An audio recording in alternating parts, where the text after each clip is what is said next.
Oke, ketemu lagi dengan saya John Kristanto dari Politeknik Pembangunan Pertanian Yogyakarta Magelang, jurusan Peternakan. Pada saat ini saya berada di semester 7B. Dan pada saat ini saya akan kembali mengajak teman-teman belajar membuat silase. Nah, bagaimana prosesnya, apa saja alat dan bahan yang digunakan. Yang pertama tentunya kita menyiapkan alat-alat yang kita butuhkan, misalnya drum atau silo, kemudian arit atau pada saat ini kita menggunakan pisau, kemudian talenan, kemudian karung, plastik dan sebagainya macam. Kemudian untuk bahannya sendiri kita saat ini menggunakan rumput ya, rumput segar. Ini jenisnya rumput raja ya atau rumput gajah? Oh, rumput gajah. Kemudian pada saat ini kita menggunakan rumput gajah segar ya. Kemudian apa saja yang kita gunakan lagi yaitu ada bahan-bahan aditif, kemudian ada probiotik dan lain-lain. Kemudian untuk penjelasan dari bahan-bahannya seperti berikut ini. Pada tahap berikutnya ini kita akan membuat ya bagaimana tahapannya. Namun sebelumnya saya akan memperkenalkan bahan-bahan yang digunakan. Yang pertama ada rumput ya, rumput yang sudah kita ambil atau hijauan pakan ternak ini tadi. Nah, nanti akan kita cacah dengan ukuran 5 cm sampai 10 cm. Nah, tujuannya itu untuk mengurangi pelepasan substrat, kemudian untuk meningkatkan kepadatan pada wadah silo atau drum yang akan kita gunakan. Kemudian di sini saya menggunakan aditif, ada molasses, kemudian di sini ada dedak.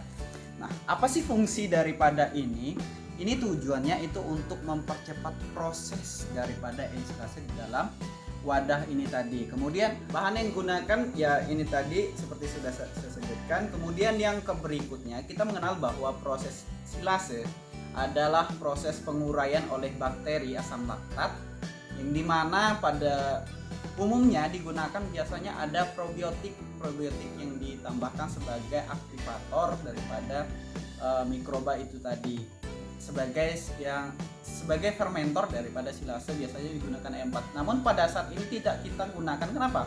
Pada umumnya pada hijauan kemudian pada rumput itu sudah terkandung mikroba yang bisa terbentuk dari bawaannya sendiri. Kemudian untuk mempercepatnya tadi maka kita tambahkan aditif seperti dedak dan molasses. Jadi seperti itu. Kemudian pada proses pembuatannya nanti kita akan memadatkan di dalam wadah. Nah, tujuan memadatkan ini adalah untuk mengurangi oksigen atau bahkan rongga-rongga udara yang mungkin ada di dalamnya sehingga menghambat pembentukan daripada ensilase atau prosesnya.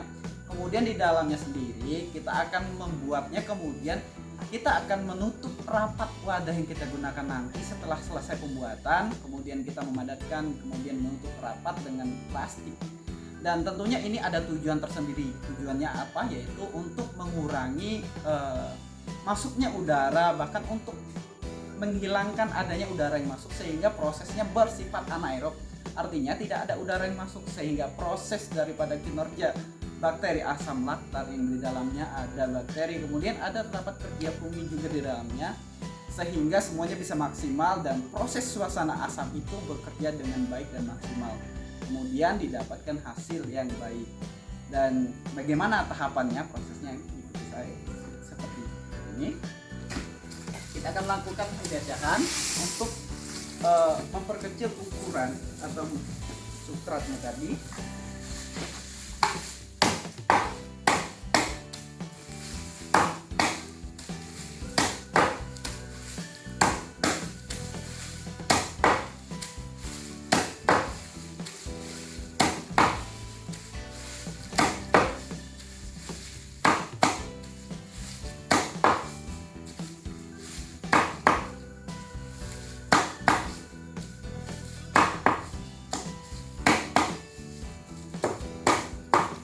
Lakukan pencacahan ini hingga bahan-bahan yang kita gunakan yaitu rumput ini selesai kita cacah dengan ukuran yang kita buat.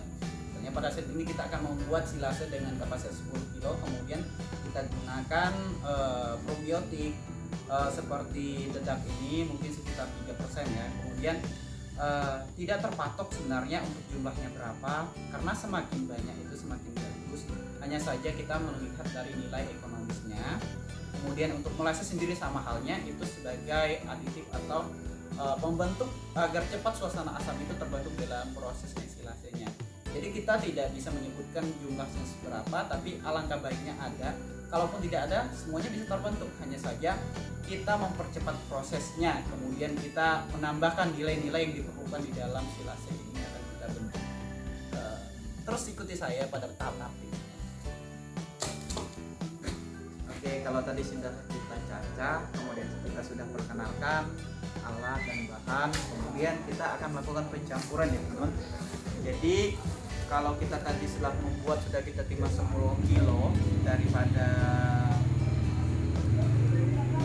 hijauannya ini, kemudian kita menggunakan 3-4% bahan aditif. Jadi kita menggunakan perpaduan dua bahan aditif ya Pak pada kali ini agar prosesnya maksimal, yaitu pembentukan suasana asamnya itu kerja asam laktat. Di sini ada 3 kg molasses, kemudian ada molasses, mohon maaf, 3 kg bedak, kemudian ada molasses. Kemudian untuk molasses sendiri juga sama halnya kalau menggunakan tunggal daripada aditif menggunakan yaitu 3-4%.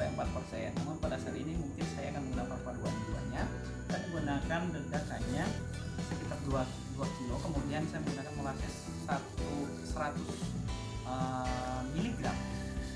Kita akan melakukan pencampuran. Ada beberapa teori yang mengatakan bahwa kita mencampurnya itu harus dari atas. Kemudian pertama itu adalah bahan yang jumlahnya besar, kemudian bahan yang besar kedua, kemudian ketiga membentuk piramida. Kemudian prosesnya seperti ini teman-teman. Jadi kita masukkan molasses seperti ini. Jadi kita ratakan dulu ini, dan baru kita masukkan molassesnya. Molasses ini hanya ini sudah kita timbang ya, sudah kita pindahkan dari wadah pertama, kemudian ini sudah kita timbang, kita lakukan, kita masukkan di bagian atas ya.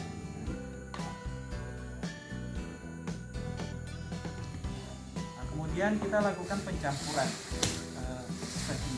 kita lakukan pengadukan sehingga merata ya teman-teman. Usahakan agar pencampuran ini bersifatnya homogen atau tercampur secara maksimal agar nanti probiotik yang bekerja kemudian mendapatkan sumber bahan aditif ini agar prosesnya sama, kemudian proses yang terjadi juga seimbang di dalamnya. Kemudian setelah kita campur ya teman-teman, kemudian nanti pada tahap berikutnya, karena kita hanya sampai pada tahap pencampuran, dan pada berikutnya kita akan masukkan wadah tong, kemudian kita padatkan, kita injak, kemudian kita padatkan dengan teknik yang mungkin seenaknya, seperlunya untuk memadatkan sehingga tidak ada rongga udara seperti saya jelaskan tadi. Kemudian kita tutup rapat agar prosesnya bersifat anaerob dan bekerja dengan maksimal sehingga kita maksimal. Mungkin sampai di sini saja video dari saya, John Kristanto dari Politeknik Pembangunan Pertanian Yogyakarta Magelang, jurusan Peternakan. Channel membahas mengenai inovasi-inovasi dan teknologi di bidang peternakan dan pakan ternak. Sekian dari saya ucapkan terima kasih.